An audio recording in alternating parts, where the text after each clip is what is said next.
রক্ত পরীক্ষার report soft copy আর hard কপিতে আজব ফারাক। মোবাইলে আসা রিপোর্টে হেপাটাইটিস বি মুক্ত রোগী, আর রিপোর্টের হার্ড কপিতে রোগীর শরীরে হেপাটাইটিস বি পজিটিভ। এই ঘটনায় নতুন মোবাইল অ্যাপ বিভ্রাটে সাফাই দিচ্ছে ডায়াগনস্টিক কর্তৃপক্ষ।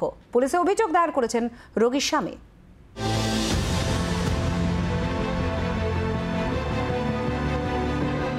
আমাদের ফোনে একটা সফট কপি পাঠানো হয়, মানে লিঙ্ক পাঠানো হয়, সেখানে ক্লিক করে আমরা রিপোর্টটা দেখতে পাই। সেখানে আমাদের দেখায় যে নন রিঅ্যাক্টিভ। তো আমরা তারপর যখন সন্ধ্যেবেলা ওই 6:45 নাগাদ হার্ড কপিটা কালেক্ট করতে যাই, তখন আমাদের দেখা যায় যে সেখানে রিঅ্যাক্টিভ।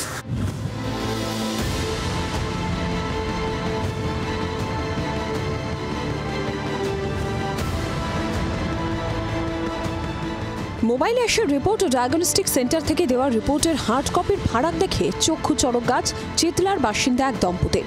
স্থানীয় রাখালদা সাধ্য রোডের বাসিন্দা বছর 25-এর গৃহবধূ অনসূয়া অধিকারী প্রায় 2.5 মাস ধরে হেপাটাইটিস বিতে আক্রান্ত।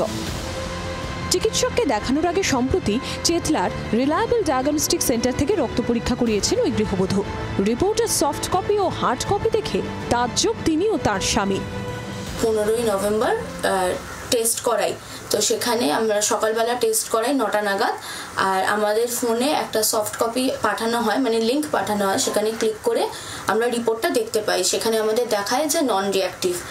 তো আমরা তারপর যখন সন্ধ্যেবেলা ওই 6:45 নাগাদ হার্ড কপিটা কালেক্ট করতে যাই, তখন আমাদের দেখা যায় যে সেখানে রিঅ্যাক্টিভ। মোবাইলে আসা রিপোর্টে রোগ মুক্ত হয়েছেন দেখে আশ্বস্ত হন অনসূয়া, কিন্তু রিপোর্টের হার্ড কপি দেখে মানসিকভাবে বিপর্যস্ত হয়ে পড়েন তিনি। সফট কপি ও হার্ড কপিতে দুই রকম রিপোর্ট।